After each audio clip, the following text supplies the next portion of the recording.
नमस्कार माझ्या प्रिय विद्यार्थी बंधू आणि भगिनींनो, गेल्या काही दिवसापासून राज्यसेवेपासून सर्वच प्रकारच्या स्पर्धा परीक्षांच्या तयारीसाठी आपण यूट्यूब चॅनलच्या माध्यमातून शिकत आहोत.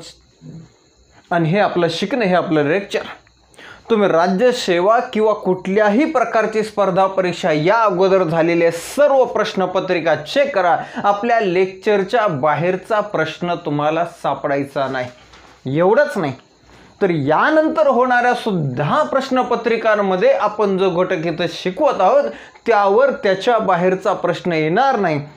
एवढ्या चांगल्या पद्धतीनं आणि सखोलरित्या आपण एक घटक शिकत आहोत. आणि म्हणून आपल्या सर्वांच्या फायद्याचा आहे.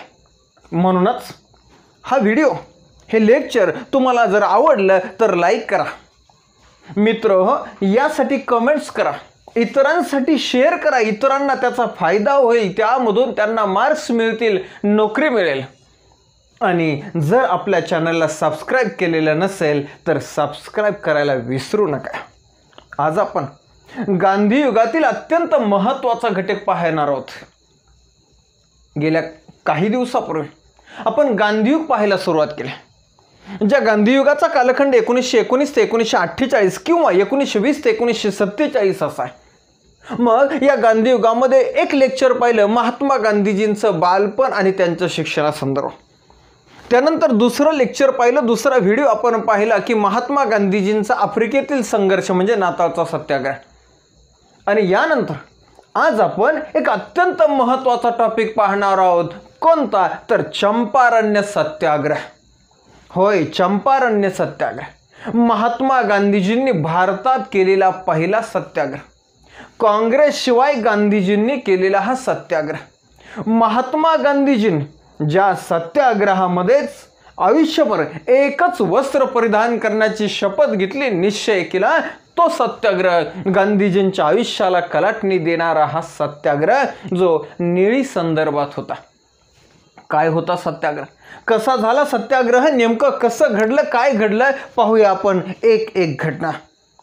त्यातली अत्यंत महत्त्वाची घटना सुरुवात करूया 1916. 1916 साली राष्ट्रीय सभेचं अधिवेशन भरलं होतं. या राष्ट्रीय सभेचे अधिवेशन कोठे भरले होते? तर राष्ट्रीय सभेचे 1916ला अधिवेशन भरलं होतं लखनौ या ठिकाणी, म्हणजेच उत्तर प्रदेशमध्ये. या अधिवेशनाचे अध्यक्ष होते बाबू अंबिकाचरण मुजुमदार. या अधिवेशनामध्ये जहाल, मवाळ आणि मुस्लिम लीग हे 19 स्मरणपत्राद्वारे एकत्र आले आणि एकत्रितरित्या राष्ट्रीय सभेमध्ये काम करू लागले. हा झाला एक भाग. मात्र या राष्ट्रीय सभेमध्ये महात्मा गांधीजी सहभागी झालेत. आणि गांधीजींना भेटण्यासाठी बिहारचे एक शेतकरी सधन शेतकरी, मात्र तितकेच साधे आणि त्याहूनही अधिक जिद्दी शेतकरी गांधीजींच्या भेटीला आले होते. काय नाव त्या शेतकऱ्याचं? नाव आहे राजकुमार शुक्ला. चंपारण्य सत्याग्रहामधील अत्यंत महत्त्वाची भूमिका राबवणारे राजकुमार शुक्ला बिहारचे एक शेतकरी. बरं, कशासाठी आले होते? फक्त बिहारमध्येच नव्हे तर जवळपास बंगाल सोडता संपूर्ण हिंदुस्थानमध्ये इंग्रजांनी अन्नधान्याच्या ऐवजी निळीची शेती करण्यासाठी जाचक असा गिरमिट्या नावाचा कायदा केला होता. आणि या कायद्यानुसार 3:20 या प्रमाणामध्ये शेतकऱ्यांना निळीची शेती करावी लागायची. आणि या कायद्याच्या माध्यमातून, निळीच्या शेतीच्या माध्यमातून शेतकऱ्यांची प्रचंड पिळवणूक होती, प्रचंड शोषण होत होतं. अगदी निळीच्या शेतीमध्ये राबणाऱ्या शेतकऱ्यांना आणि मजुरांना अंगभर घालायला कपडे सुद्धा नव्हते. रानावनात फिरताना, काट्याकुट्यानं चालताना पायामध्ये चप्पल सुद्धा घालायला नव्हती. 2 वेळचं अन्नही शेतकऱ्यांना मिळायचं नाही, अशी भीषण परिस्थिती होती. आणि हीच भीषण परिस्थिती बंगाली नाटककार दीनबंधू मित्रा यांनी ही भीषण परिस्थिती समाजासमोर, सरकारसमोर मांडण्यासाठी नीलदर्पण नावाचं त्यांचं नाटक 1860 मध्ये पहिल्यांदा प्रकाशित केलं होतं. हे नाटक प्रकाशित केल्यानंतर इंग्रजांनी त्याच्यावर बंदी घातली होती. एवढंच नाही, दीनबंधू मित्रा यांना 1 वर्षाची तुरुंगवासाची शिक्षा सुद्धा या नाटकामुळे भोगावी लागली होती. बंगाली साहित्यातील हे एक अत्यंत महत्त्वाचं साहित्य आहे. आणि जेम्स लॉग नावाच्या एका इंग्रजानं या नाटकाचं इंग्रजीमध्ये भाषांतर सुद्धा केलं होतं. अशा रीतीची ही शेतकऱ्यांची, निळीच्या संदर्भातल्या शेतकऱ्यांची, मजुरांची पिळवणूक होणारा अत्याचार, ही परिस्थिती गांधीजींना सांगण्यासाठी राजकुमार शुक्ला लखनौच्या अधिवेशनाला आली होती. खरं तर त्यांना टिळकांची भेट घ्यायची होती. टिळकांना ही सगळं सांगायचं होतं. मात्र लखनौला आल्यानंतर कोणीतरी सुचवलं आणि त्यांच्या सूचनेनुसार त्यांनी गांधीजींची भेट घ्यायचं ठरवलं. गांधीजींना भेटले, त्यांना ही सगळी माहिती थोडक्यामध्ये सांगितली. खरं तर त्यावेळेस महात्मा गांधीजींना निळीच्या शेती संदर्भात किंवा बिहारमधल्या पिळवणुकी संदर्भात कसलीही माहिती नव्हती आणि त्यामुळे गांधीजींनी राजकुमार शुक्ला या अत्यंत साध्या दिसणाऱ्या शेतकऱ्याची ही बाब फारशी मनावर घेतली नाही. मात्र राजकुमार शुक्ला मागे हटणारे नव्हते. हे अधिवेशन झाल्यानंतर गांधीजी साबरमती आश्रमात अहमदाबादला गेले तर राजकुमार शुक्ला तिथं गांधीजींची भेट घ्यायला गेले. शेवटी गांधीजींच्या लक्षात आलं की हा शेतकरी जिद्द करतोय, याचा अर्थ काहीतरी घटना, मोठी परिस्थिती वाईट आहे. होय, खरोखरच वाईट परिस्थिती होती आणि या वाईट परिस्थितीच्या विरोधात या अगोदर राजकुमार शुक्ला यांनी संघर्ष सुरू केला होता. इंग्रजांच्या विरोधात आवाज उठवला होता. तत्कालीन बिहारमधील ब्रिटिश अधिकारी एमन, या एमनच्या विरोधात लढा सुरू केला होता.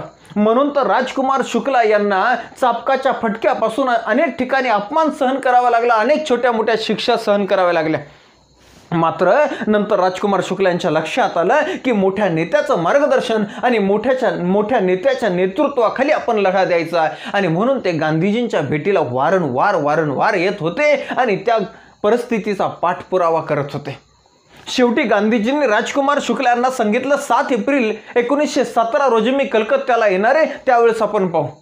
गांधीजींना वाटलं 7 एप्रिल हा कलकत्त्याला येतोय कशाला. गांधीजी 7 एप्रिल 1917 रोजी जेव्हा कलकत्त्याला पोहोचले तेव्हा राजकुमार शुक्ला नावाची ही जिद्दी व्यक्ती, हा जिद्दी शेतकरी त्यांच्या अगोदर कलकत्त्याला डेरा मांडून बसलेला होता. तेव्हा गांधीजींनी शब्द दिला राजकुमार शुक्ला यांना की आपण 10 एप्रिलला तुमच्या भागामध्ये जाऊ.